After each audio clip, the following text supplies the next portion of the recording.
आपको बता दें, अमित शाह के बयान पर तेजस्वी यादव ने पलटवार किया है। नीतीश लालू पर निशाने पर यह पलटवार है। शाह ने कोई नई बात नहीं की है। शाह यही करने तो आए हैं यहां पर, यह तेजस्वी यादव की तरफ से कहा गया। आपको बता दें, अभी गृह मंत्री अमित शाह को आपने सुना कि नीतीश कुमार और लालू यादव को लेकर किस तरीके से उन्होंने टिप्पणी की और कहा कि प्रधानमंत्री बनने की लालसा में बीजेपी को धोखा दिया गया। और ये जो भीड़ आपको दिखाई दे रही है, ये लालू और नीतीश के लिए एक बड़ी चेतावनी है। और इसी पर पलटवार करते हुए तेजस्वी ने कहा, अमित की कोई नई बात नहीं है। जी हां, डिप्टी सीएम है बिहार के और देखिए किस तरह से अमित शाह पर करारा हमला बोला। उन्होंने कहा यही करने आए हैं, तोड़ने आए हैं। और जब उनके पिता का नाम लिया तो उनसे रहा नहीं गया। उन्होंने कहा कि कोई नई बात नहीं कह रहे हैं वो।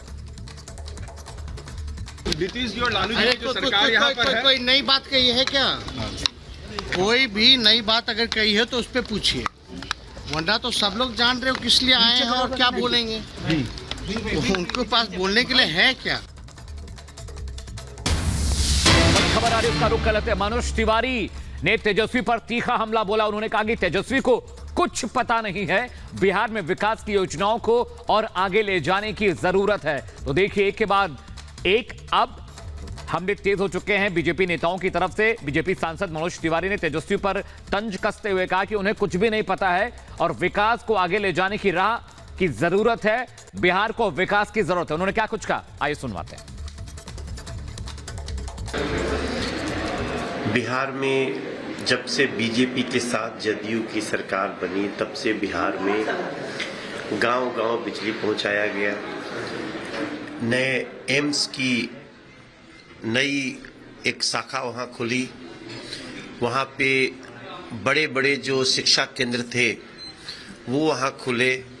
अब शायद तेजस्वी बाबू को ये पता नहीं होगा, क्योंकि उनका ध्यान काम में तो है नहीं, उनका ध्यान तो कहीं और है, तो शायद उनको मालूम नहीं।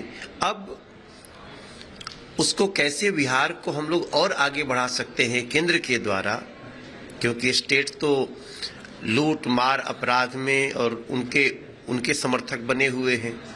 तो तेजस्वी बाबू को ये पता होना चाहिए कि गृह मंत्री जी बिहार की जो बची अभी विकास की योजनाएं हैं उसको आगे ले जाने की समीक्षा करने आ रहे हैं।